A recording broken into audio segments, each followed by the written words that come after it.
नमो तस्स भगवतो अरहतो सम्मा संबुद्धस्स।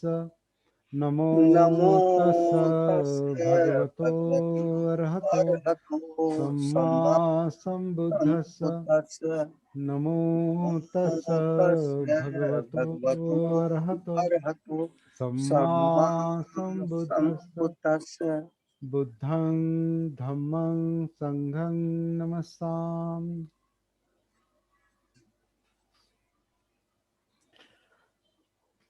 तो सबको अच्छा लग रहा है यहाँ देखकर। खासकर घनश्याम दास जी वैसे पुराने साधक है वो, और मिलिंद भिंगार जी भी है, लेकिन वो मेडिकल स्टोर चलाते हैं मेरे ख्याल से। काम करते करते वो यहाँ जुड़ गए हैं, तो शायद वो अपना चेहरा नहीं दिखाएंगे, क्योंकि दुकान दिखाई देगा, और जी जी। म्यूट भी रहेंगे। तो बहुत अच्छा लग रहा है सबको। जय भीम, नमो बुद्धाय। आपको पता है कि हमने मराठी के 35 सेशन लिए थे सती साधना जी के, जी। और छोटे मोटे लिए थे। हम्म, और हिंदी के 40 सेशन लिए थे सती साधना के। और उसमें से एक निचोड़ निकल आया है, एक सार निकल आया है, जिसको हम अभी यहाँ तीन तीन लेवल में पेश करने वाले हैं, तीन लेवल में बताने वाले हैं। सती साधना लेवल 1, सती साधना लेवल 2 और सती साधना लेवल 3। तो इस तरह के एक सिंप्लीफाइड एक टेक्निक कह सकते हैं, या सिंप्लीफाइड एक प्रैक्टिस बताने की यहाँ मैं कोशिश करूँगा। अब ये कोशिश है, ये सब समझ लेंगे, कोशिश है ये, क्योंकि ये सारे जो सेशन हमारे चल रहे हैं एक तरह का एक्सपेरिमेंट है, एक तरह का एक्सपेरिमेंट है। तो एक्सपेरिमेंट जो है अब भी चल रहा है।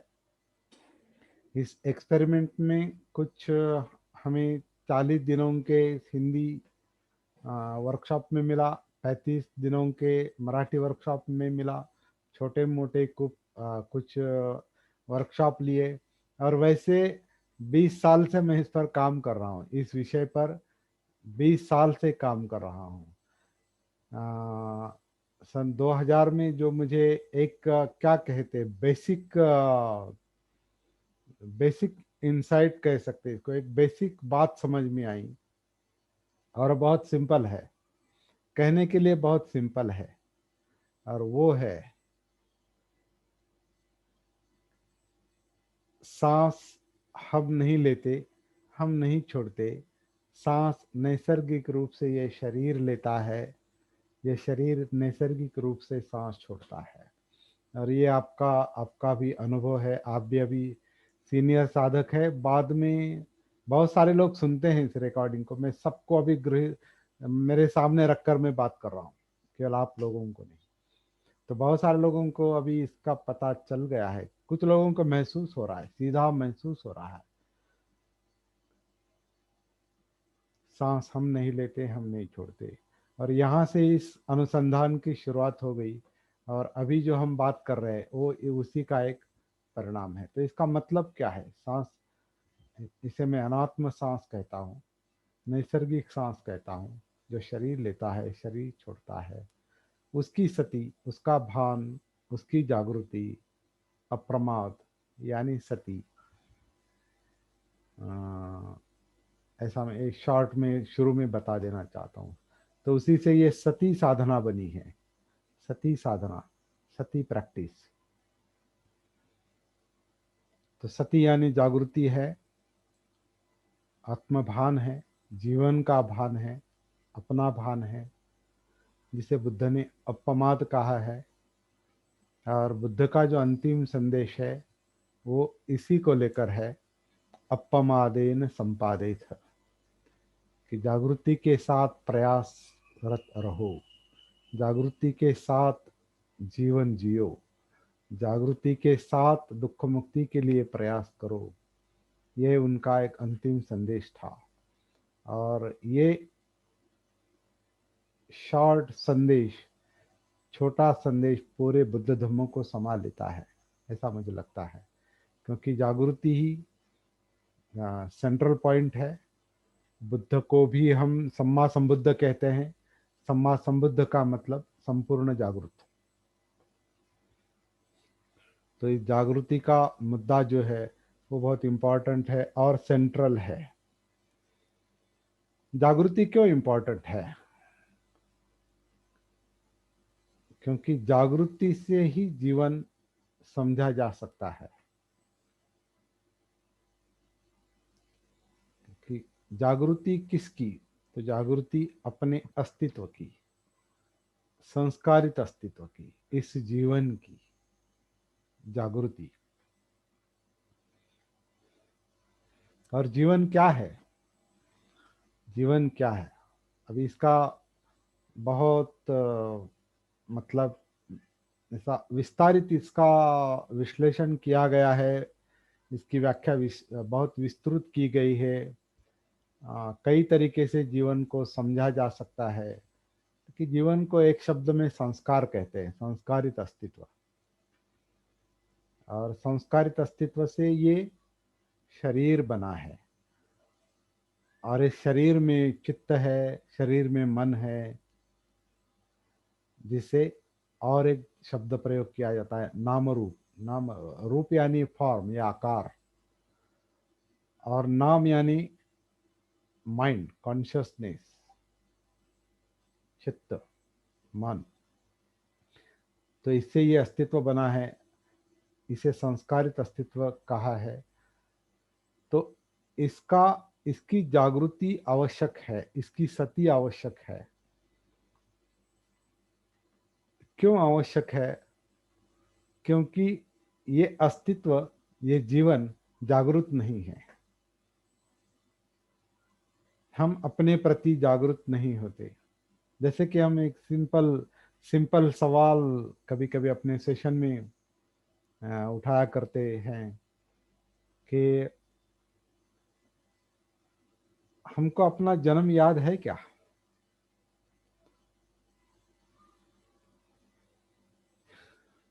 बहुत सिंपल क्वेश्चन है, लेकिन विचार करने के लिए बाध्य करता है। हमको अपना जन्म याद है क्या? तो जन्म याद नहीं है। और जन्म के बाद के भी कुछ 2, 4, 5, 6, 7, 8, 10 साल याद नहीं है। बचपन की बहुत सारी बातें जो है वो अनभिज्ञ है, अज्ञात है, जानते नहीं, याद नहीं। इसका मतलब यह है कि हम उम्र के 10-12 साल तक अनकॉन्शियस जीवन जिए हैं, अनकॉन्शियस अजागरूक जीवन जिए हैं। और जन्म याद नहीं मतलब अनकॉन्शियस में ही हमने जन्म लिया है, अजागृति में ही हमने जन्म लिया है। लेकिन जन्म तो लिया है, ये शरीर और मन को लेकर हमारा अस्तित्व इस संसार में आया है। और इस अस्तित्व का लक्षण ये है, एक लक्षण, प्रमुख लक्षण ये है कि ये कभी भी स्थिर, शांत और सुखी नहीं रहता। इसमें हमेशा कुछ न कुछ न्यूनता है, कम खामियां हैं, चिंताएं हैं, अस्थिरता है, डर है। अभी तो कोरोना का हम देख रहे, सभी तरफ डर है, भय है। तो ऐसे डर में जीवन चलता है। संघर्ष है, अनबन है, बहुत कुछ है। पर्सनालिटी डिसऑर्डर है। मतलब पर्सनालिटी डिसऑर्डर मतलब हमारा जो व्यक्तित्व है वो एक तरह से बिखरा हुआ है, बिखराव है, बिखरा हुआ अस्तित्व है, व्यक्तित्व है। जो विचार करते हैं वो बोला नहीं जाता, जो बोला जाता है वो किया नहीं जाता। यानी कायिक, वाचिक और मानसिक स्तर पर हमारा जो अस्तित्व है वो डिवाइडेड है। पर्सनालिटी डिसऑर्डर, एक तरह से इसे पर्सनालिटी डिसऑर्डर कहते हैं। इसमें एकरूपता नहीं, इसमें सुसंगति नहीं है। इसका हम पर तनाव होता है। तो तनाव भी है, दुख भी है, डर भी है, बहुत कुछ है। इसे बुद्ध ने एक शब्द में दुख कहा है, और दुख सत्य है। लेकिन हम अनकॉन्शियस होने के कारण, अजागरूक होने के कारण, 80% अजागरूक है, साइकोलॉजी भी कहती है, मानव शास्त्र भी कहता है कि हमारा अस्तित्व जो है वो 90% 80% अजागरूक है। केवल 10-20% हम जागरूक है, और उतना ही जीवन समझ में आता है, बाकी सब अंधेरे में है, बाकी सब अज्ञात है, बाकी सब अनभिज्ञ है, पता नहीं। और इसमें डर छुपा हुआ है, इसमें भय छुपा हुआ है, इसमें चिंताएं छुपी हुई है, इसमें पर्सनालिटी डिसऑर्डर छुपा हुआ है, इसमें दुख छुपा है। और ये दुख बुद्ध ने सत्य कहा है, सत्य है ये सत्य है। जिसे आर्य सत्य, आर्य सत्य मतलब क्या है, जिसे आप नकार नहीं सकते। ये आर्य सत्य है, सत्य है, दुख सत्य है। और ये हमारे आपके जीवन का अनुभव है। ये केवल बुद्ध ने सत्य कहा इसलिए सत्य है, ऐसा नहीं। ये हमारे जीवन का अनुभव है, दुख है। और ये दुख इस जीवन का ऐसा हिस्सा है जिसको, ऐसी ऐसी समस्या है जिसको सुलझाना हमारा हमें हमेशा का एक काम है वो। क्योंकि हमारी सारी भागदौड़ जो है इस तनाव से, दुख से मुक्त होने के लिए है, इस न्यूनता से मुक्त होने के लिए है। लेकिन उम्र ढल जाती है, लेकिन मुक्ति नहीं मिलती। और कई सारे लोग, कई सारी पीढ़ियां सालों तक ऐसे ही चल रही है। अविद्या में, अज्ञान में जन्म लेती है, अविद्या में जीती है, अविद्या में मरती है, दुख में जन्म लेती है, दुख में जीती है, दुख में मरती है। तो दुख सत्य है। तो ये बात बुद्ध के, सिद्धार्थ गौतम के ही समझ में आई पहले। सिद्धार्थ गौतम के समझ में आई, और उनको उस वक्त ऐसा लगा कि राजपुत्र होने के बावजूद, सारी सुविधाएं होने के बावजूद दुख है, संघर्ष है। क्यों है?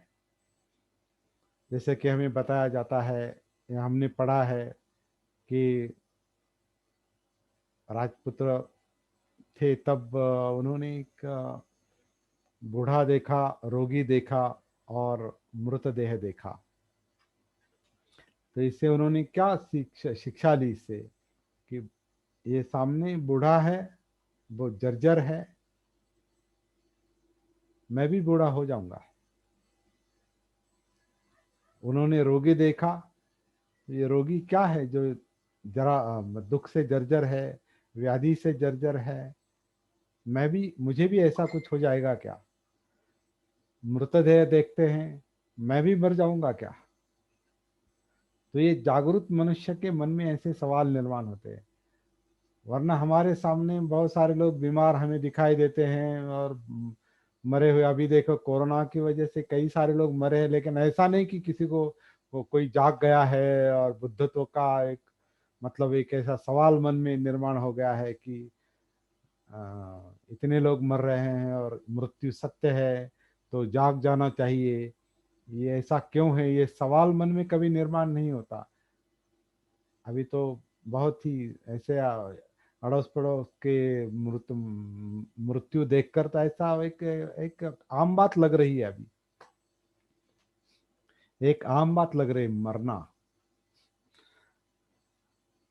लेकिन बुद्ध जैसे जागरूक लोगों के मन में एक सवाल पैदा होता है कि ऐसा क्यों है, बुढ़ापा क्यों है, व्याधि बीमारियां क्यों हैं, मृत्यु क्यों है? जन्म दुख है, व्याधि दुख है, बुढ़ापा दुख है, मृत्यु दुख है।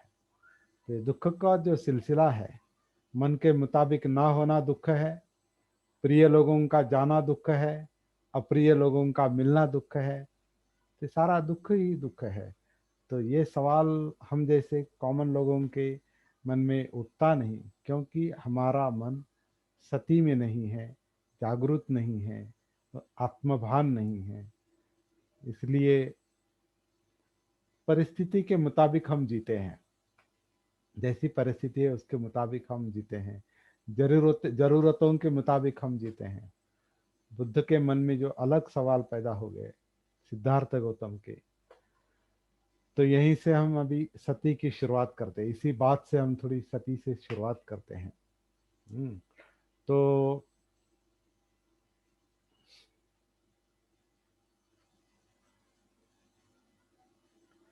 बुद्ध ने, सिद्धार्थ गौतम ने गृह त्याग किया ऐसा कहते हैं।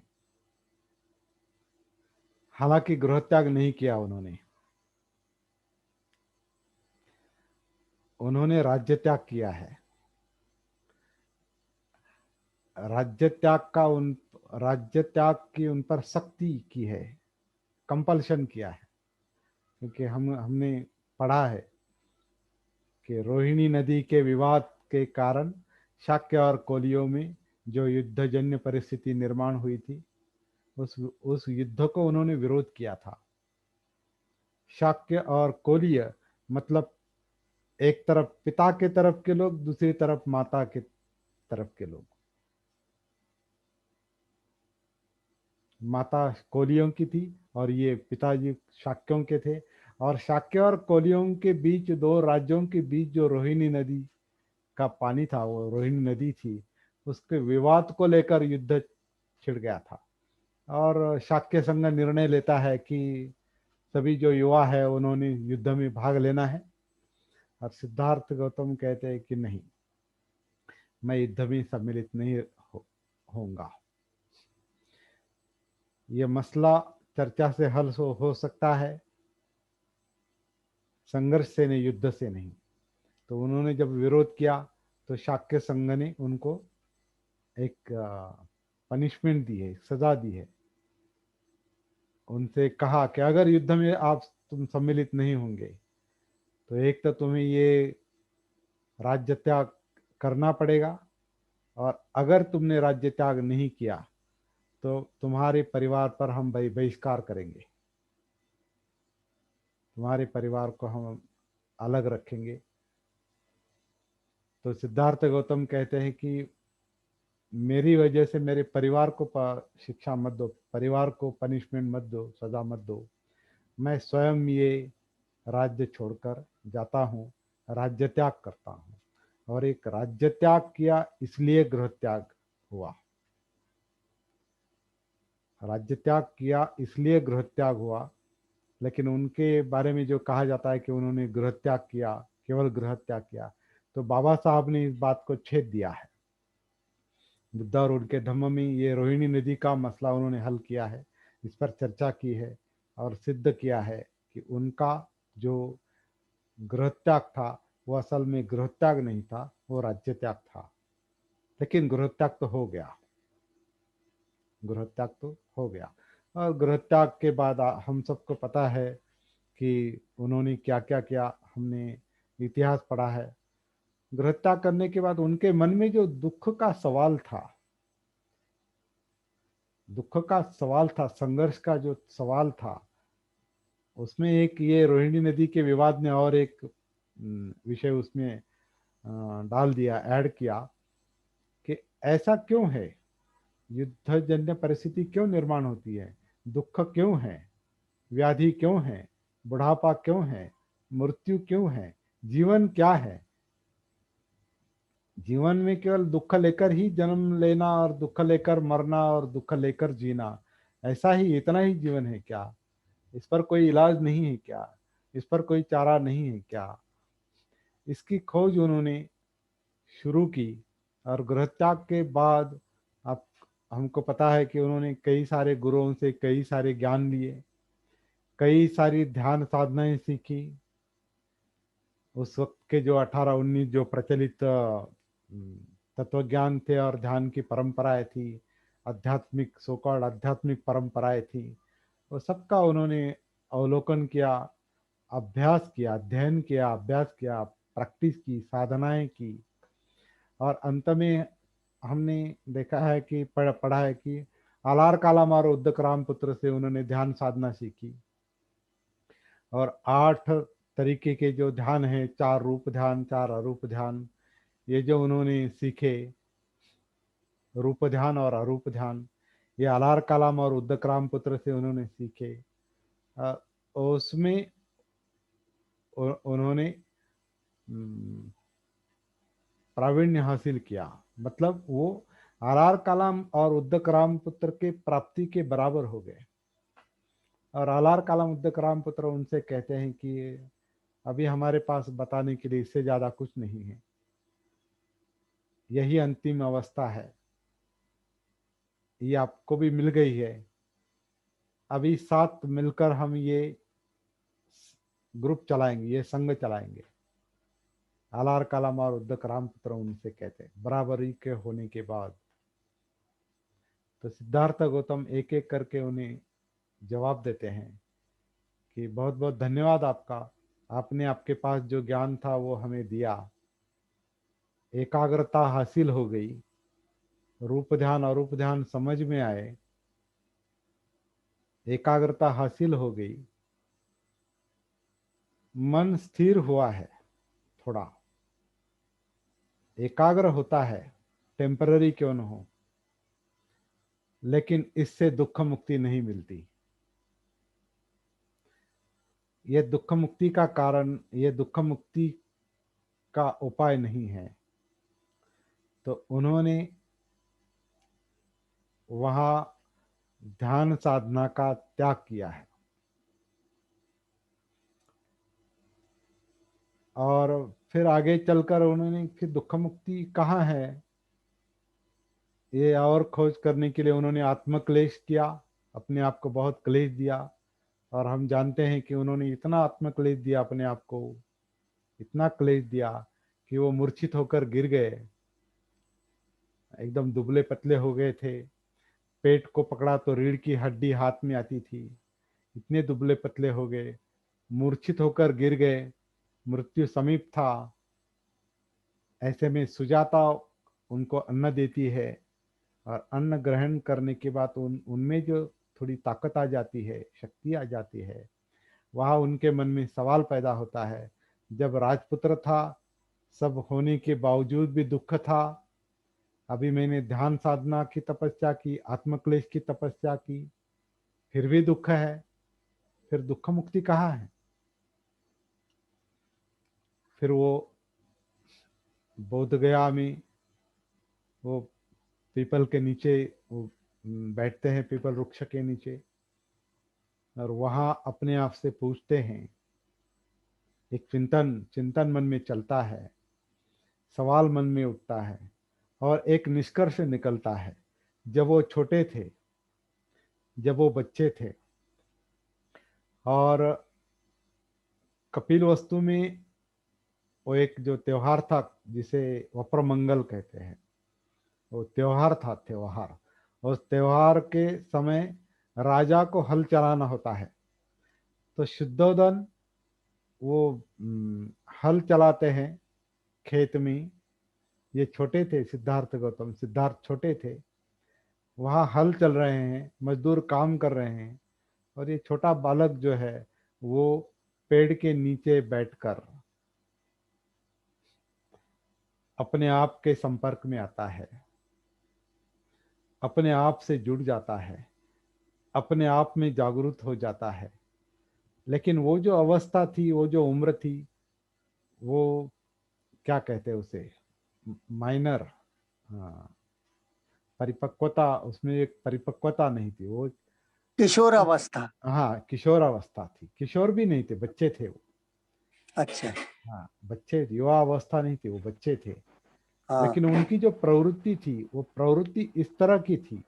संवेदनशील, हाँ, चिंतन और संवेदनशील मन होने के कारण अपने आप से जब वो कनेक्ट हो जाते हैं, तो उस बचपन की अवस्था में उसका मतलब, उसका अर्थ उनके समझ में उस वक्त नहीं आया था।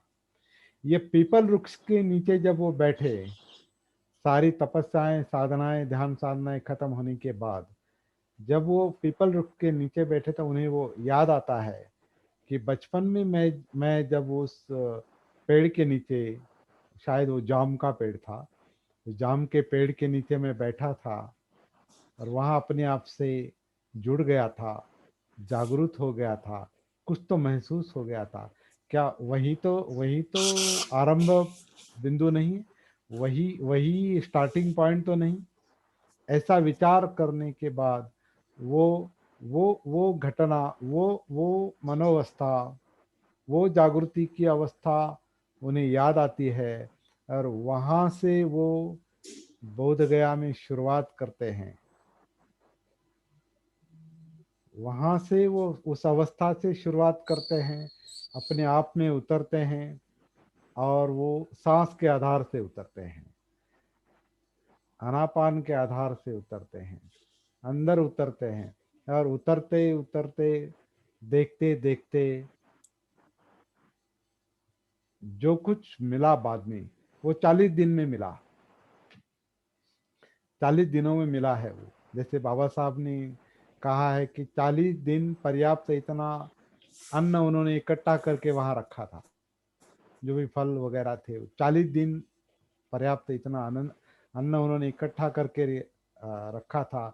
और 40 दिन इस जागरूक अवस्था पर काम करते करते इसको गहराई में ले जाते जाके वो इस अवस्था तक पहुंचे कि वो सम्मा संबुद्ध बन गए, मतलब संपूर्ण जागरूक बन गए। तो ये जो अवस्था है ये सती की जागृति की, अप्रमाद की परिपूर्णता है, परिपूर्ण अवस्था है, आत्मभान की परिपूर्ण अवस्था है। और उसका परिणाम दुख मुक्ति हुआ, दुख मुक्ति में हुआ, निब्बाण में हुआ।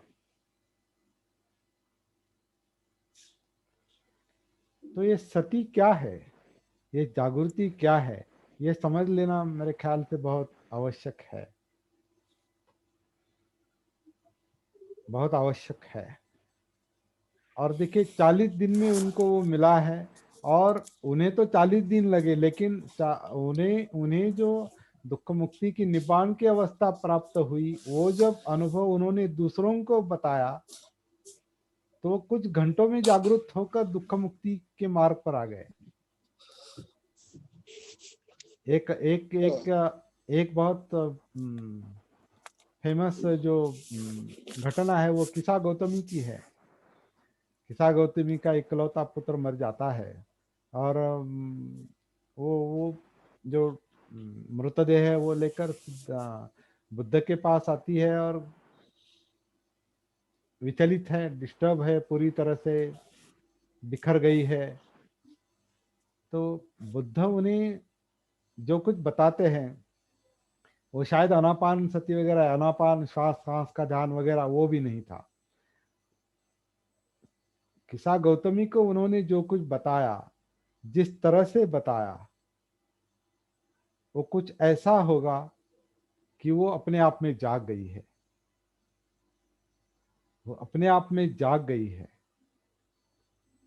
जीवन का स्वरूप समझ में आ गया है, मतलब मृत्यु भी समझ में आ गया है कि मृत्यु क्यों आता है, क्यों है मृत्यु, क्योंकि जन्म लिया है। जो जन्म लेता है उसे मरना ही है, कोई भी बचता नहीं इससे। तो मेरा बच्चा भी चला गया, वो स्वीकार करती है। वो बुद्ध ने जिस तरह से उसको समझाया था वो उसे समझ में आया, जागरूक हो गई, समझ में आया, मृत्यु स्वीकार किया और वो मृतदेह जो है वो जंगल में उसने छोड़ दिया। और ये कुछ घंटों की बात है, कुछ घंटों की बात है।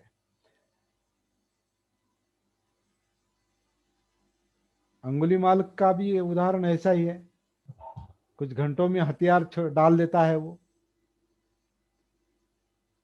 तो इसका मतलब है उन्हें तो 40 दिन लग गए, लेकिन कुछ ऐसे उदाहरण हैं जो उन्होंने अपने अनुभव बताए, सामने वाला जागरूक हो गया और दुख मुक्ति के मार्ग पर चल पड़ा। और कुछ उदाहरण तो ऐसे हैं जैसे कि बाह्य दारुचिर्य नाम का एक है जो उदान में आता है, वो उदान कथा में बाह्य की कथा कहते हैं उसे, बाह्य बाह्य दारुचिर्य। ये बाह्य जो है महाराष्ट्र के, यहाँ महाराष्ट्र में नाला सोपारा गांव है, अभी भी वहाँ बहुत गुफाएं हैं। उस नाला सुपारा का था वो, और वो साधु था वो पहले, बाह्य, और बहुत ध्यान साधनाएं वगैरह की उसने, और उसे ऐसे गलत फहमी थी कि मुझे प्राप्ति हो गई। लेकिन वो उसे कोई कहता है कि तुम्हें दुख मुक्ति वो प्राप्ति नहीं हुई है, जीवन का मकसद तुमने हासिल नहीं किया है। जम्बू द्वीप में एक है, उत्तर उत्तर उत्तर में, जहाँ बुद्ध है, उन्हें वो प्राप्ति हुई है। तो वो बहुत डिस्टर्ब हो गया, अच्छा ऐसा है, कहाँ है वो? तो कहते हैं कि वो श्रावस्ती में है। तो वो वहां से पैदल श्रावस्ती जाता है, श्रावस्ती चला जाता है, और वहां जाकर वो जब वो उस वक्त जेतवन था, तो जेतवन में जाता है, तो वहाँ पूछता है कि बुद्ध, तथागत बुद्ध कहाँ है? तो कोई कहता है कि वो अभी भिक्षाटन के लिए चले गए हैं, तो मुझे उनसे मिलना है, जल्दी बताओ कहाँ गए हो? तो उन्होंने कहा कि वो गांव में गए हैं। तो वो उनके पीछे जाता है, उनके पीछे गांव में जाता है, वो भिक्षाटन कर रहे हैं, पीछे पीछे जाता है और कहता है कि जो कुछ भी कहता है, तथागत हो या बनते हो, जो कुछ कहता कहता है कि मुझे शिक्षा दो, मुझे शिक्षा शिक्षा दो, मुझे बताओ। तो वो कहते हैं कि ये पिंडपात का समय है, भिक्षाटन का समय है, इस वक्त बताना उचित नहीं है। लेकिन उसको जल्दी होती है, बहुत जल्दी में है वो, यहाँ से वहां गया है सीखने के लिए, जल्दी बताओ, डिस्टर्ब है, विचलित है। तो एक बार पूछता है, नहीं कहते हैं बुद्ध, दूसरी बार कहता है नहीं कहते हैं, तीसरी बार ततियम्पी, ततियम्पी जब वो पूछता है तो बताते हैं। तो जो कुछ बताते हैं, जिस तरह से बताते हैं, वो वही के वही जागरूक हो जाता है और दुख मुक्त हो जाता है ऑन द स्पॉट, कुछ क्षणों में। तो ऐसे भी घटना है। लेकिन उस वक्त सिद्ध बुद्ध ने क्या बताया होगा, क्या बताया होगा, उसका अंदाजा हम नहीं लगा सकते। लेकिन जागृति का, सती का जो अ, मार्गदर्शन उन्होंने किया कि चलने में चलो, जब सुन रहे हो तो केवल सुनो, बात कर रहे हैं तो केवल बात करो, इस क्षण में, वर्तमान में जो भी चल रहा है, हो रहा है, घट रहा है, उसमें रहो, उसके साथ रहो, वर्तमान में रहो। तो इतना सुनते सुनते वो मुक्त हो जाता है। वो सती की अवस्था है, वो जागृति की अवस्था है। तो ऐसी भी घटनाएं हैं।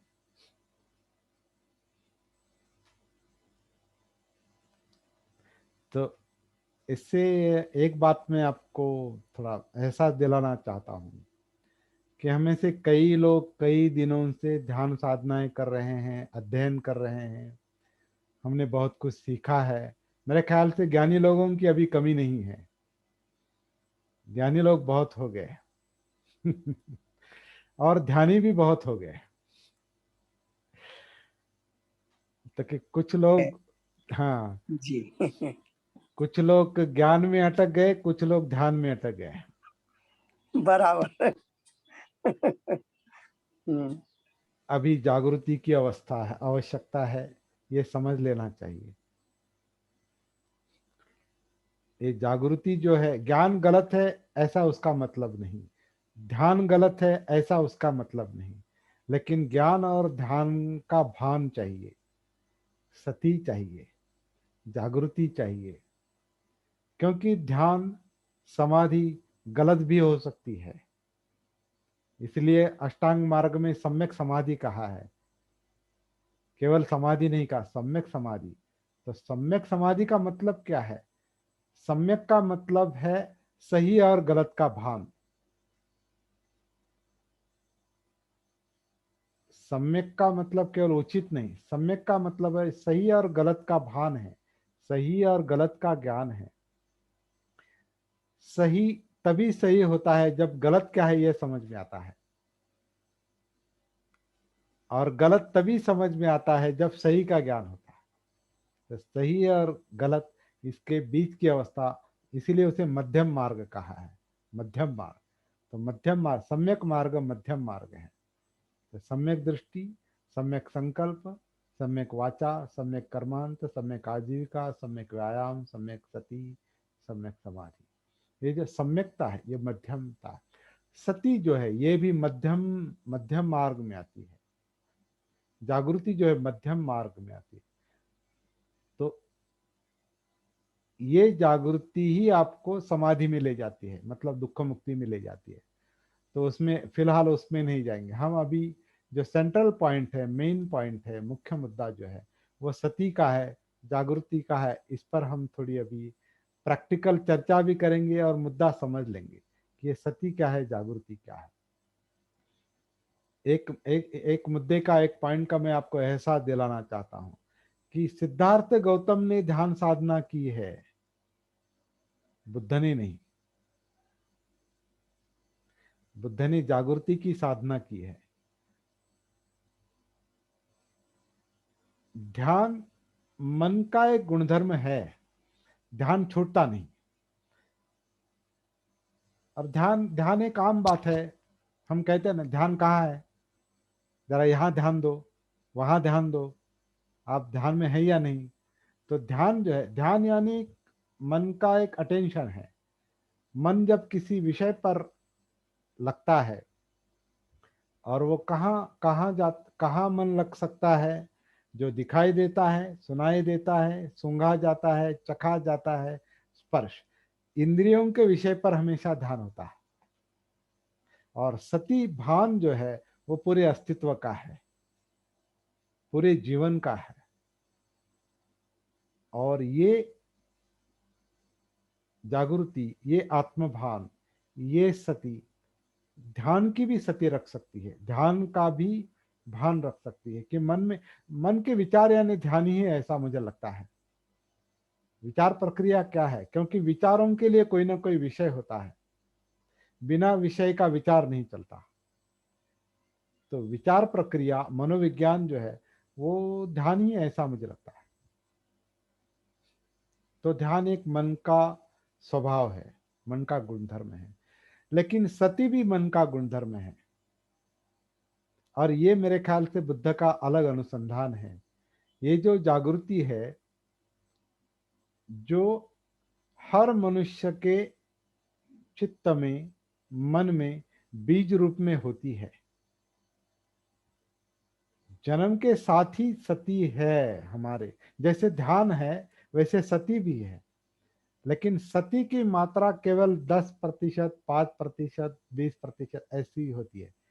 इसलिए जो अनकॉन्शियस माइंड और कॉन्शियस माइंड जो कहते हैं, जागृत मन और अजागृत मन, मानस शास्त्र भी कहता है, बताता है कि मनुष्य का मन 80%, 90% अजागृत है, केवल 10-20% जागृत है। तो ये सती और सती होने की और ना होने की बात है।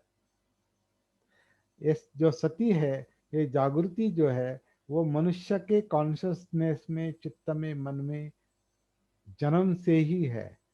मेरे ख्याल से मनुष्य का जो अलगपन है दूसरे प्राणियों से, वो ये सती के कारण है, जागृति के कारण है।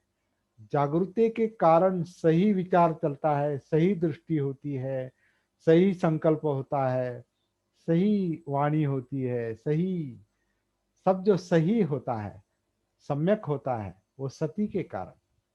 और अष्टांग मार्ग में सती भी है। तो ये जो बात बुद्ध के समझ में आई है, वो पीपल के वृक्ष के नीचे, बोधि वृक्ष के नीचे, वो ये सती की बात है, ये जागृति की बात है। और जब उन्हें प्राप्ति हुई तो उन्होंने ऐसा लोगों को बताया है कि हर कोई इस सुप्त गुणधर्म को, इस सती के गुणधर्म को डेवलप करके, परिपूर्ण करके बुद्ध बन सकता है, दुख मुक्त हो सकता है, केवल उचित सम्यक प्रयास करने की, सम्यक व्यायाम करने की आवश्यकता है। पहले जान लेने की आवश्यकता है और प्रयास करने की आवश्यकता है। हर कोई दुख से मुक्त हो सकता है। और उन्होंने 45 वर्ष ये बताते बताते कई सारे लोगों को मुक्त किया भी, मतलब मुक्ति का मार्ग बताया और लोग मुक्त हो गए। ये उदाहरण है। आज इतना ज्ञान होने के बावजूद और इतना ध्यान के रास्ते खुल जाने के बावजूद क्यों नहीं है? हमारे कोई इर्द गिर्द ऐसे कोई दुख मुक्त लोग घूम रहे हैं, अरहत लोग घूम रहे हैं, ऐसा तो कहीं दिखाई नहीं देता। क्यों?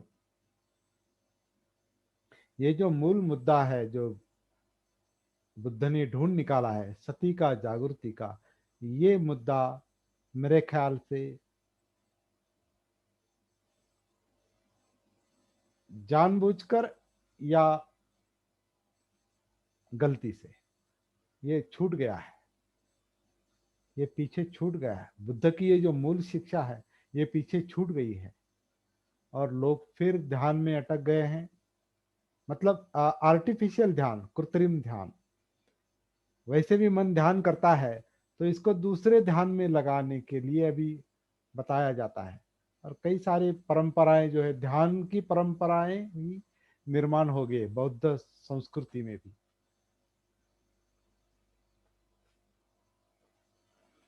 और सती का मुद्दा, जागृति का मुद्दा पीछे छूट गया है। जो दुख मुक्ति देने वाला है, जो निब्बान देने वाला है, जो शुद्ध कर, चित्त को शुद्ध करने वाला है, वो मुद्दा पीछे हट गया। ध्यान क्यों किया जाता है, इस पर थोड़ा विचार करना पड़ेगा, तभी सती समझ में आ सकती है। ध्यान क्यों किया जाता है, ध्यान क्यों बताया जाता है? वैसे ही मन ध्यान कहीं ना कहीं होता ही है। मन का मन अलग अलग ध्यानों में क्यों जाता है, बिना गुरु के भी, बिना बताए मन अलग अलग ध्यानों में क्यों जाता है, अलग अलग विषयों में क्यों व्यस्त रहता है? क्योंकि मन दुखी है, मन विचलित है, डिस्टर्ब है, शांत नहीं है। तो ये विचलित मन जो है, दुखी मन जो है, ये अपने आप को भूलना चाहता है, क्योंकि वो सहा नहीं जाता, दुख सहा नहीं जाता।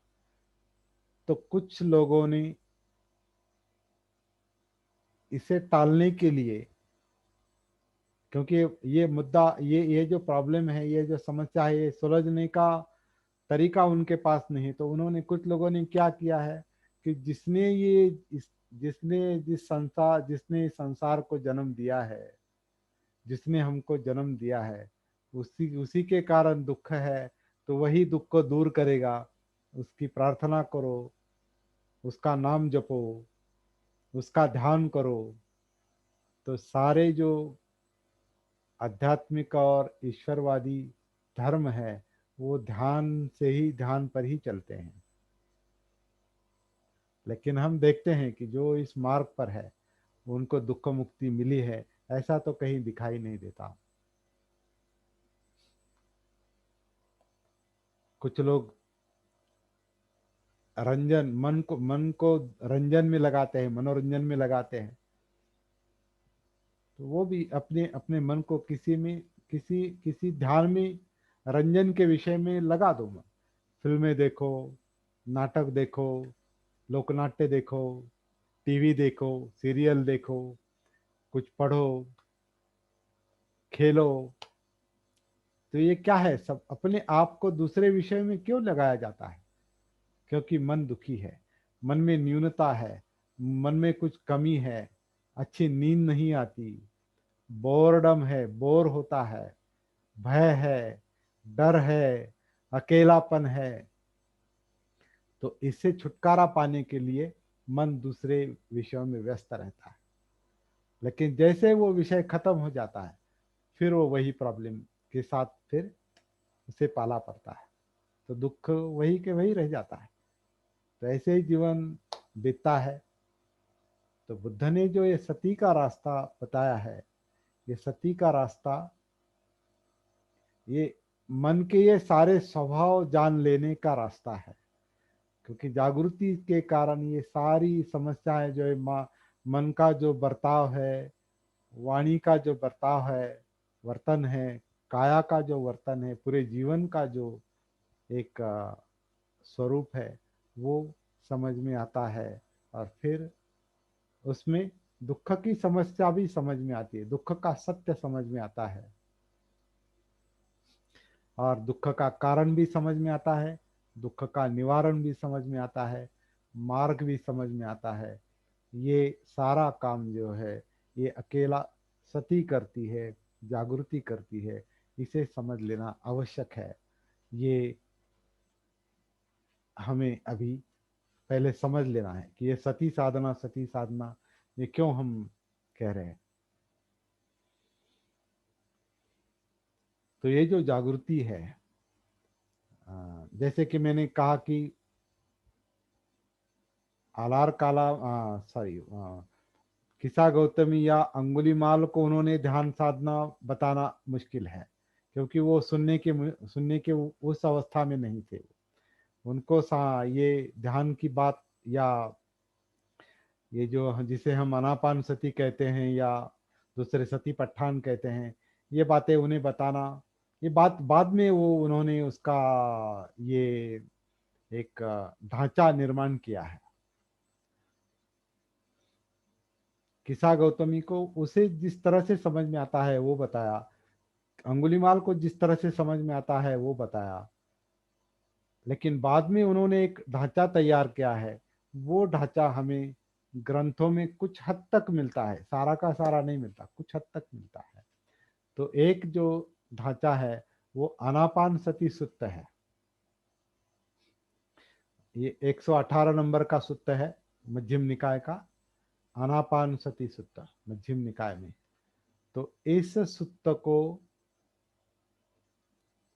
लेकर और अपने अनुभव के आधार पर हम कुछ बातें यहाँ चर्चा कर रहे हैं।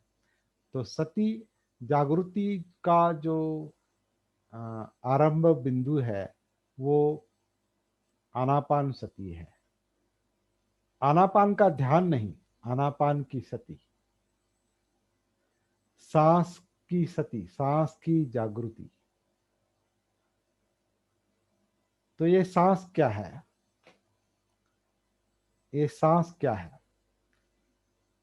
सांस का ध्यान मतलब सांस को कहीं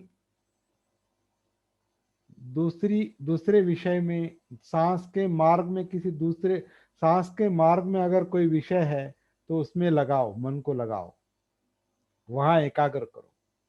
वहां से कुछ लोग शुरुआत करते हैं, कुछ लोग काउंटिंग सिखाते हैं, जैसे विशुद्धि मग्ग में बुद्ध घोष ने काउंटिंग बताई है, गणना। कुछ लोग काउंटिंग सिखाते हैं, कुछ लोग सांस के मार्ग पर जहाँ स्पर्श बिंदु है वहाँ अपना ध्यान लगाओ, वहाँ मन एकाग्र करो, ऐसा कहते हैं। लेकिन मुझे लगता है आनापान सती का मतलब है जो नैसर्गिक सांस है, जो ये शरीर लेता है, शरीर अपने आप सांस लेता है, अपने आप सांस छोड़ता है। सांस जो है इसे जानबूझकर लेने की और छोड़ने की आवश्यकता नहीं है। हमने सांस लिया भी, नहीं भी लिया, फिर भी हमारा शरीर नैसर्गिक रूप से सांस अंदर लेता है, नैसर्गिक रूप से सांस बाहर छोड़ता है। ये जो नैसर्गिक क्रिया है ये सती का विषय है। अब इस विषय में जैसे जैसे हम एकरूप होते जाएंगे उसके परिणाम आगे हमको मिल सकते हैं। ये शरीर, ये सांस किस तरह से चल रहा है अभी इस समय हम महसूस कर सकते हैं। क्या हो रहा है? नाभि के पीछे, पेट में अंदर, नाभि के पीछे जो डायफ्राम है जिसे हम श्वास पटल कहते हैं, उसका अकुंचन प्रसरण हो रहा है, पेट का कुंचन प्रसरण हो रहा है, छाती का कुंचन प्रसरण हो रहा है, पीठ का अकुंचन प्रसरण हो रहा है। ये जो हिस्सा है कमर तक, कमर से लेकर यहाँ तक का जो हिस्सा है, इसका जो अकुंचन प्रसरण चल रहा है नैसर्गिक रूप से,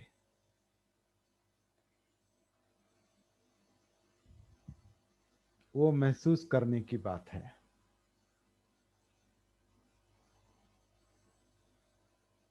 नाभि के पीछे पेट में डायफ्राम का जो अप डाउन चल रहा है, अकुंचन प्रसरण चल रहा है, इस समय अभी सांस लेने की और छोड़ने की आवश्यकता नहीं, नैसर्गिक सांस।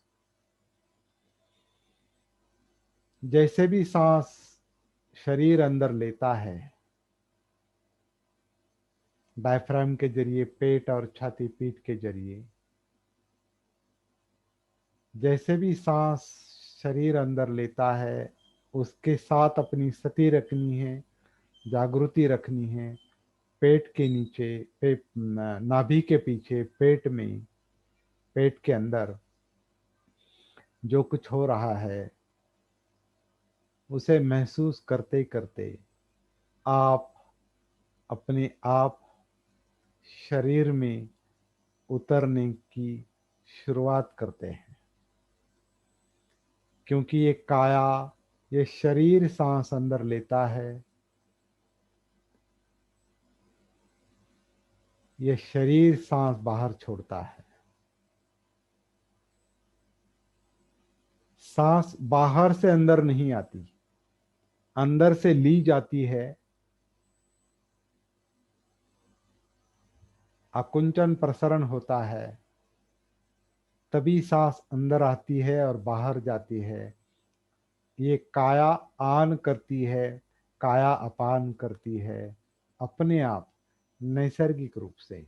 सोते सोते समय, जागते समय, हर क्षण में हमारा वहाँ ध्यान हो न हो, सांस का काम, अनापान का काम नैसर्गिक रूप से चल रहा है। हमारी काया, ये शरीर आन करता है, अपान करता है, पेट के अंदर, नाभि के पीछे, छाती, पीठ और ये सब जो अकुंचन प्रसरण हो रहा है, इसे एक एक करके देखते देखते हम काया में उतरते हैं। और आनापान सति सुत्त कहता है कि इस तरह से सांस को देखते देखते हम काया में उतर जाते हैं, काया में उतरने लगते हैं। और आगे सुत्त कहता है कि वो सतीपट्ठान से, वहां से शुरू होता है। सतीपट्ठान मतलब काया, काया जिंदा है मतलब उसमें वेदनाएं हैं, फीलिंग्स है, सुख है, दुख है, न्यूट्रल फीलिंग है। ये सुख दुख का कारण हमारा चित्त है, क्योंकि चित्त यानी चाहिए और नहीं चाहिए का संघर्ष है। लोभ और द्वेष, राग और द्वेष, ये चित्त का, चित्त है वो। क्यों चित्त मतलब क्या? जो चेतता है, प्रज्वलित करता है। तो लोभ प्रज्वलित करता है, लोभाग्नि और द्वेषाग्नि कहा है ना ग्रंथों में ये कि लोभाग्नि और द्वेषा ये अग्नि है। तो ये अग्नि से चित्त प्रज्वलित होता है। लोभ के मुताबिक चाहता है, चाहता है, उपादान करता है, अंदर लेना चाहता है। जो चाहिए वो चाहिए के लिए भागदौड़ करता है, और जो नहीं चाहिए उसे दूर ढकलता है, नहीं चाहिए। द्वेष, उसका द्वेष है, चाहिए का लोभ है। तो आदान और प्रदान मतलब उपादान और अपादान मतलब अंदर लेना, नहीं चाहिए बाहर, इस तरह का जो चलता है ये चित्त का काम है।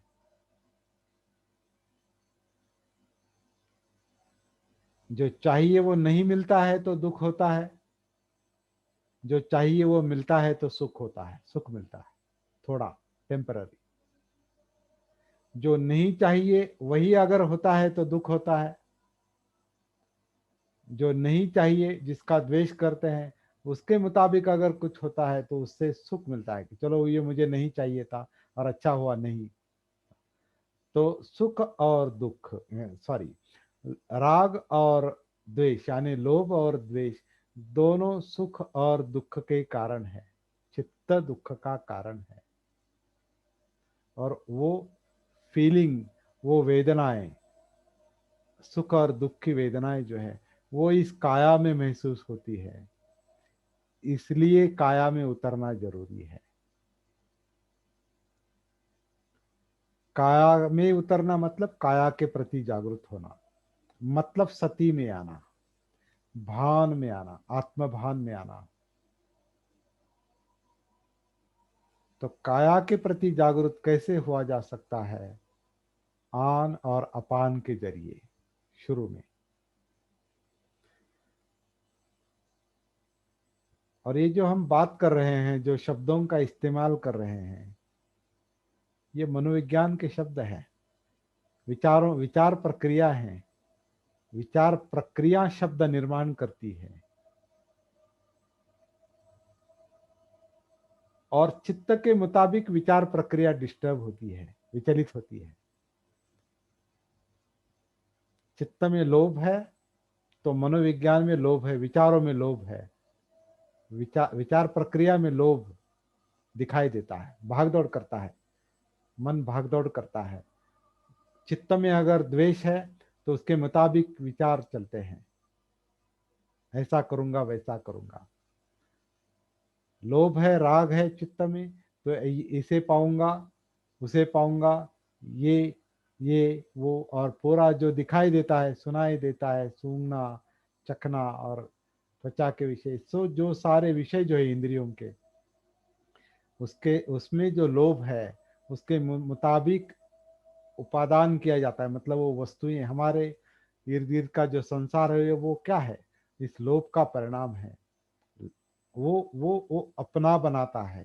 यहाँ यहाँ मैं आत्म भाव का निर्माण होता है, और इस पर हम बाद में चर्चा करेंगे। लेकिन ये जो मन के विचार है वो चित्त के कारण एक तरह से विचलित होते हैं। केवल विचार प्रॉब्लम नहीं, चित्त प्रॉब्लम है। विचार तो इंद्रियों को लेकर काम करते हैं, मतलब पांच इंद्रियों को लेकर जो छठा विज्ञान काम करता है, मनोविज्ञान, चक्षु विज्ञान, श्रोत्र विज्ञान, घ्राण विज्ञान, जिह्वा और काया विज्ञान, ये जो छह विज्ञान है ना, आँख कान नाक जीभ त्वचा, ये जो पांच विज्ञान है, इसी से जो इनपुट आता है, इसी से जो विषय मिलते हैं, उसको ही लेकर मन विचार करता है। और क्या है मन में? दूसरा क्या है? जो देखा है, सुना है, चखा है, सूंघा है और स्पर्श किया है, वही मन में विचार होते हैं। और उसी के संस्कार चित्त पर होते हैं, जो मेमोरी के रूप में हम देखते हैं, भूतकाल। और उसी पर कल्पनाएं चलती है तो भविष्य काल। तो इस तरह का सब जो है सब यही है। तो ये सब जो है, ये जो नाम रूप है, ये जो जीवन है, ये अस्तित्व है, इसे महसूस करने के लिए पहले इसमें उतरना जरूरी है, इस काया में उतरना जरूरी है। काया में उतरने का जो जरिया है, जो मार्ग है, जो माध्यम है, साधन है, वो है आन और अपान। आन और अपान जो नैसर्गिक रूप से सांस शरीर अंदर लेता है, नैसर्गिक रूप से छोड़ता है, ये जो नैसर्गिक सांस है इसे मैं अनात्म सांस कहता हूँ। अनात्म सांस, अनात्म मतलब क्या? Not self. मैं नहीं लेता, मैं नहीं छोड़ता, ये नैसर्गिक रूप से शरीर अंदर लेता है, नैसर्गिक रूप से सांस बाहर छोड़ता है। इसे हम अनात्म आन और अनात्म अपान कहते हैं, जिस पर हमारा कंट्रोल नहीं, हमारा नियंत्रण नहीं। वो एक नैसर्गिक प्रक्रिया है, वो एक नैसर्गिक प्रक्रिया है। हमारा शरीर, हमारी काया नैसर्गिक रूप से आन करती है, नैसर्गिक रूप से अपान करती है। और ऐसे इस काया में कई सारे सिस्टम जो काम करते हैं वो सब नैसर्गिक रूप से चल रहे हैं। हृदय का काम है, पचन का काम है, वगैरह वगैरह वगैरह, 11 सिस्टम। उसमें से एक सिस्टम ही आन और अपान है। तो शुरू में जो सीखना है, जो समझ लेना है, इस लेवल में L1 में, मतलब सती साधना के पहले लेवल में जो पहली बात समझ लेनी है वो ये शरीर, ये काया किस तरह से सांस अंदर लेती है, किस तरह से सांस बाहर छोड़ती है, उसमें क्या हो रहा है, क्या घट रहा है, किस तरह से डायफ्राम की, श्वास पटल की हलचल चल रही है, पेट की हलचल चल रही है, छाती का कुंचन प्रसरण हो रहा है, पीठ का कुंचन प्रसरण हो रहा है, इसमें क्या क्या सम्मिलित है, क्या क्या है इसमें, इसे एक एक करके, एक एक सांस को देखते देखते, नैसर्गिक सांस को देखते देखते, आनापान के आधार से, आनापान सती के आधार से कायानुसति में उतरेंगे, काया में उतरेंगे। और एक बार काया में उतर गए कि हम अपने आप अगली लेवल में प्रवेश करते हैं, मतलब सतीपट्ठान में प्रवेश करते हैं। उसके बारे में फिलहाल नहीं सोचेंगे, फिलहाल इतना ही देखना है कि सांस किस तरह से शरीर लेता है और छोड़ता है। पेट के अंदर, नाभि के पीछे, छाती और पीठ का जो अकुंचन प्रसरण होता है,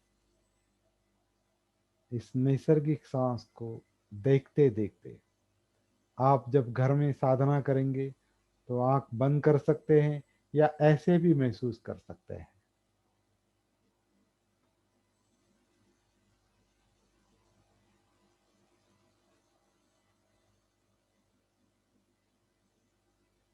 सांस नैसर्गिक रूप से चल रहा है।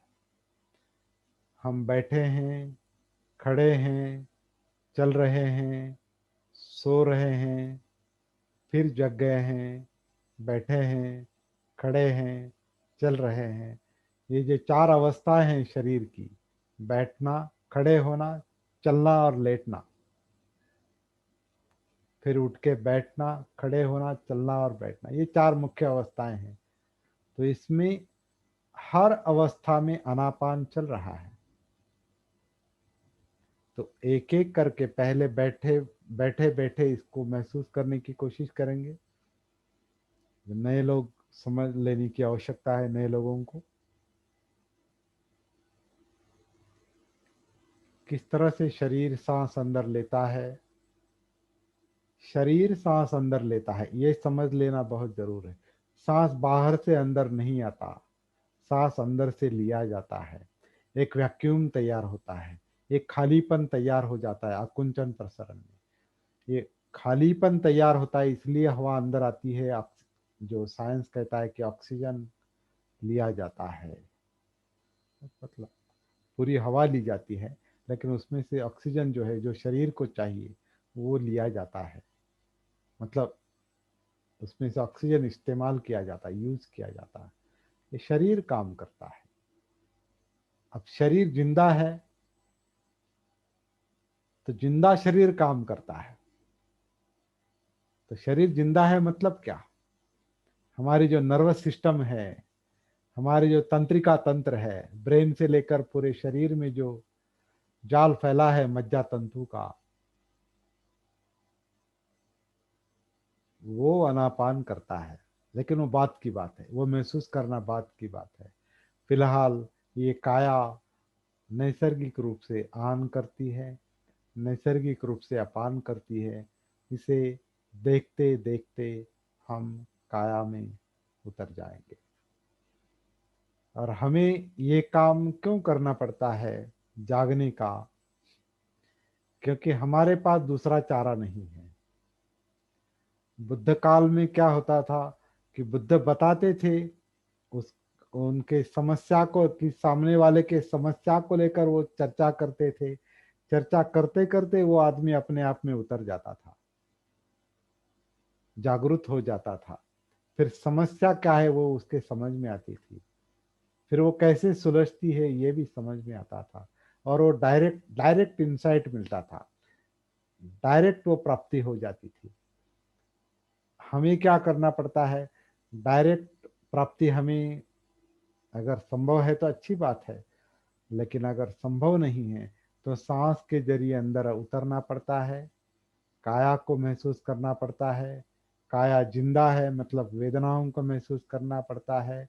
वेदना का कारण चित्त है, चाहिए नहीं चाहिए का जो संघर्ष है, लोभ और द्वेष का जो संघर्ष है, और इसको लेकर जो विचार प्रक्रिया सक्रिय और डिस्टर्ब हो जाती है, डिस्टर्बेंस प्रॉब्लम है, विचारों का डिस्टर्बेंस प्रॉब्लम, ये सारा पहले एक एक करके काया वेदना चित्त मनोधम्म महसूस करना है, वो आगे का काम है। फिलहाल सांस के आधार से केवल काया में उतरना है। काया आन करती है, काया अपान करती है नैसर्गिक रूप से।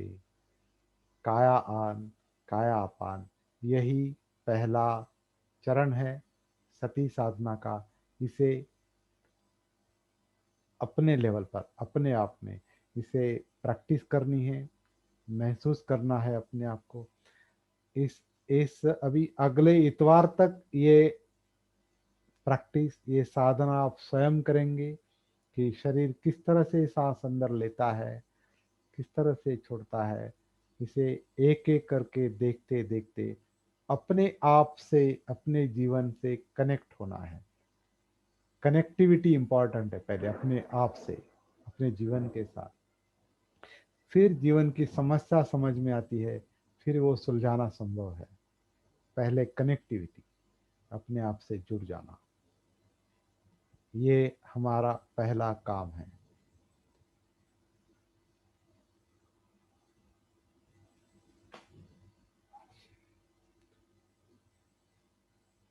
मेरे ख्याल से इस पहले लेवल में जितना बताना आवश्यक था उतना बताया है। कोई चर्चा करने के लिए कोई मुद्दा है तो हम बात कर सकते हैं।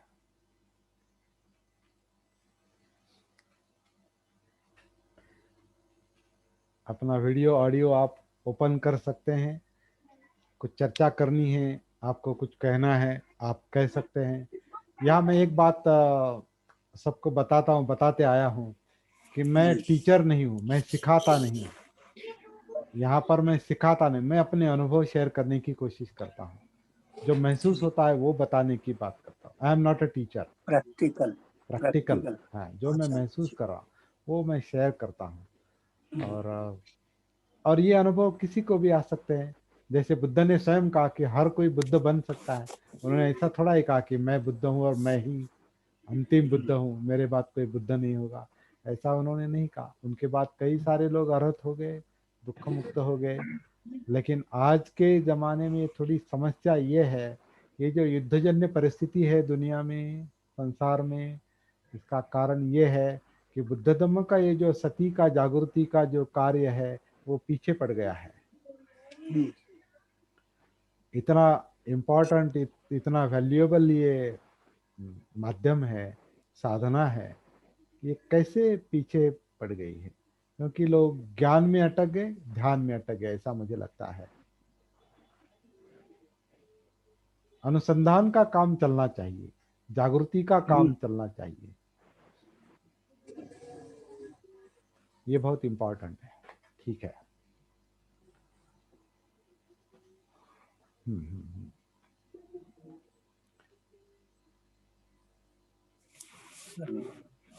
अगर चर्चा के लिए कोई विषय नहीं है तो हम यहाँ रुकेंगे।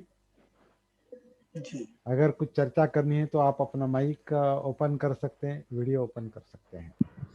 भी तो चर्चा का मुझे नहीं लगता कि कुछ सुनते हैं, और जिस हिसाब से जब नेक्स्ट लेवल पर प्रैक्टिस के करके आएंगे तब शायद चर्चा का विषय बनेगा। थोड़ा थोड़ा माइक को नजदीक। मुझे ऐसा लगता है कि अभी चर्चा का विषय तो कुछ नहीं होगा, समझ में आया है, आपने बहुत अच्छे और क्लियरली आपने बताया हमें।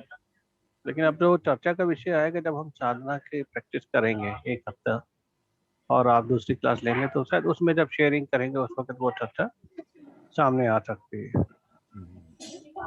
हाँ, मतलब मुझे भी ऐसा प्रैक्टिकल। लगता है कि घनश्याम जी भी यही सोच रहे हैं कि अभी क्या चर्चा करें। नहीं नहीं, अभी आचार्य जी के माध्यम से ये अभी ऐसा भान हो रहा है कि कुछ जो है कुछ सवाल जो है सवालों के जवाब अपने आप ही मिलना जाए। चालू हो गए हैं मिलना केवल चालू। आपकी चर्चा के माध्यम से। जो जैसे कि आपने कहा कि नैसर्गिक सांस का आना जाना और ये शरीर ये काया के माध्यम से लेते हैं, तो इसको कोई कर रहा है या इसके कोई करवा रहा है। जैसे कि आत्मा परमात्मा की लोग बात कर देते हैं, तो ये सारी चीज नैसर्गिक है। तो ऐसे बिल्कुल। ही वो पावर भी नैसर्गिक पावर है उसी को वैसे को। तो यही चीज की अपने काया के माध्यम से ये आपके जो ये पहला चरण है ये काया के माध्यम से। और ये विपස්සना में मैं समझता हूँ कि ये विपස්සना तभी पूरी कंप्लीट होगी तब ये, क्योंकि डायरेक्ट लोग विपස්සना जो कर रहे हैं, तो जब काया से उसका वो नहीं होगा, काया में उतरना, तो फिर वो उसके आगे की जो पायदान है वो नहीं आ तो सकती। मैं समझता आप सिस्टमेटिक ढंग से ये इस पे नहीं, लेकिन आपका लेकिन सही। सर जी घनश्याम जी, अगर जी आप सांस को किसी ध्यान में लगाएंगे जी। तो फिर वो काया में कैसे उतर सकती है? हाँ, इसलिए उससे लोग मंत्र जोड़ देते हैं ना उसमें, तो फिर मंत्र वो जोड़ देते ध्यान हैं में या गया, नहीं? वो फिर नहीं, कोई दूसरी स्पर्श चीज। बिंदु को देखो, हाँ यहाँ देखो, वहां देखो, ये जी जो है तो एक जगह पर मन को कनेक्ट कर देना है ना। हाँ काउंटिंग काउंटिंग में कनेक्ट कर देना है या कहीं पर केंद्रित कर देना है। हाँ, जी नियंत्रित कर देना है। सांस को नियंत्रित किया जाता है। सांस का केंद्रित ध्यान, केंद्रित। हाँ हम्म, केंद्रित। सांस का हाँ, ध्यान अलग बात है, सांस की सती अलग बात है। हम्म। वो मैं यही बात समझता हूँ हमें यहाँ वो समझनी साधना है। है। मैं हम्म, समझता हूँ वो साधना है, और ये सती ध्यान, ये हाँ सती नहीं नहीं नहीं है नहीं भाई। नहीं, घनश्याम जी थोड़ा हाँ समझिए। हाँ हाँ हाँ। जी समझिए कि ध्यान एक बिंदु पर होता है जी विषय पर और होता सतही जो है, सांस जो आ रही है जा रही है और उससे के जो मोमेंट्स हैं उनको महसूस करके की जाती है। हम्म, जी तो आप इस बात को समझिए और रिकॉर्डिंग को एक बार आप सुनेंगे तो और क्लियरिटी आएगी। जी। अगर आपको कोई दिक्कत बहुत आएगी तो सती और ध्यान जी में दोनों ही फर्क है। जी है। ध्यान मन का अलग कार्य है, सती अलग कार्य है। बुद्ध ने जी। जो खोज निकाला है वो ध्यान नहीं, वो सती है। हाँ हाँ, तो वही हाँ हाँ कहने का मतलब कि वो साधना में आएगा और ये ध्यान में आए, ये सती में आएगा, ये अपनी हाँ। और जो वो ध्यान में, विपස්සना। वो ध्यान हाँ में आएगा, वो ध्यान में आएगा, हाँ ये सती में हाँ आएगा। हाँ तो ध्यान में बिल्कुल। सती होती है ऐसा नहीं। हाँ वरना हाँ हाँ, वरना 30-30 40-40 50-50 साल लोग साधना करते हैं, फिर भी जी प्राप्ति क्यों नहीं है? हाँ उसका कारण यह बिल्कुल है कि मन को दूसरे विषय में लगा दिया है। बिल्कुल। मन को जागृति केंद्रित में, कर दिया है। हाँ केंद्रित कर दिया है। मन को जागृत करने की साधना करने के बजाय मन को दूसरे विषय में व्यस्त कर दिया है। हम्म। जैसे वो मनोरंजन में व्यस्त किया जाता हाँ है, आत्मा परमात्मा में व्यस्त किया जाता है, तो वो ध्यान है। सारे हम्म, सारे ईश्वरवादी धर्म जैसे ध्यान करते हैं, जी वैसे जी ये सती। बौद्धों ने भी वो सब आनापान को ध्यान नैसर्गिकता का से विषय, दूर चले गए हैं। हाँ विषय से दूर बिल्कुल चले। बिल्कुल यही चीज। नैसर्गिकता की जो सती होती है उनसे हाँ दूर वो चले गए हैं। तो वो हाँ ध्यान बन गए, केंद्रित हो गए हाँ एक पॉइंट के ऊपर। वो जी पॉइंट कोई भी हो सकता है। और जी। टेम्पररी वहाँ एकाग्र हुआ जा सकता है, होते हैं हम्म, जब तक वो विषय है। कोई भी स्पर्श बिंदु हो या कहीं भी आप रुके हैं, तो वहाँ जब जी तक वो विषय है वहाँ मन रुक सकता है इच्छा के बल पर। लेकिन जैसे वो विषय खत्म हो जाता है, फिर से मन भटकता है, फिर से विचलित हो जाता है। मतलब प्रॉब्लम जो है विचलन का वैसा ही रहता है। हम्म, वो सॉर्ट आउट होना चाहिए, मूल से सॉर्ट आउट होना चाहिए। तो मूल से सॉर्ट आउट होने के लिए काया में, सांस के आधार से काया में उतरना जरूरी है। सर मैं एक 2 मिनट लेता हूँ। ओके। मैं एक बात कहना चाहता हूँ घनश्याम जी से हाँ हाँ कि जी अगर हम कोई समस्या देखते हैं तो हम उसको जबरदस्ती करते हैं, हम्म, समस्या का मूल नहीं समझते। सती जो है मूल को समझ करके उसको प्रॉब्लम सॉल्व करता है। Right right. हम्म, सती से समझदारी आती है, सती से प्रज्ञा आती है। हाँ इसलिए हाँ, सती के बाद, इसलिए अष्टांग मार्ग में सती के बाद समाधि है। समाधि मतलब एकरूपता है, अस्तित्व के साथ, जीवन के साथ एकरूपता है। सम्यक समाधि, सम्यक सत्य और सम्यक समाधि, हाँ सम्यक तो शब्द साथ। हाँ, ये अस्तित्व के साथ मतलब काया वेदना चित्त मनोधम्म के साथ, विचार प्रक्रिया के साथ जो समाधि आती है, मतलब सती उसमें घुल मिल जाती हाँ है। बिल्कुल। और ये जागृति, जागृति उसमें सती के घुल मिल माध्यम, ये सती के माध्यम से ही वो सम्यक की बात जुड़ी हुई है, जुड़ी हुई है। वो सम्यक तभी हाँ, समझ में आता है। हाँ तो समाधि, सम्यक समाधि जब सम्यक सती के बाद आती है तो पूरा अस्तित्व जागृत हो जाता है। अस्तित्व अगर जागृत होता है तो फिर समस्या भी समझ में आती है, समस्या का कारण समझ में आता है, समस्या का निवारण समझ में आता है। और कैसे समझ समस्या आना का ही निवारण, सती है, ये वो भी, हाँ ये काम सती करती है, जागृति करती है। समझ का इस आना सती हाँ ही करती है। हाँ, तो इसके लिए व्यायाम करना पड़ता है, मतलब प्रयास करने पड़ते हैं। इसी को लेकर हमारी जो लाइफस्टाइल है, आजीविका है, जीवन जीने का जो ढंग है, उसमें एडजस्टमेंट करनी पड़ती है, उसे सुधारना पड़ता है।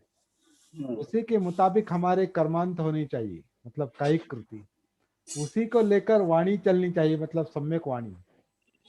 और ये सब करने का संकल्प बनना चाहिए, ये सब करने का संकल्प बनना चाहिए। लेकिन संकल्प तभी बन सकता है जब ये सारी बातें समझ में आती है, अंडरस्टैंडिंग में आती है, मतलब सम्यक दृष्टि में आती है। तो सम्यक दृष्टि भले ही पहले है अष्टांग मार्ग में, ये यहाँ प्रैक्टिकली वो पहले नहीं। पहले तो क्या करना है ये समझ में आना चाहिए, क्यों करना है, क्या करना है, क्या करना है और क्यों करना है। दुख है, दुख का निवारण करना है, ये हमारे जीवन का मकसद है।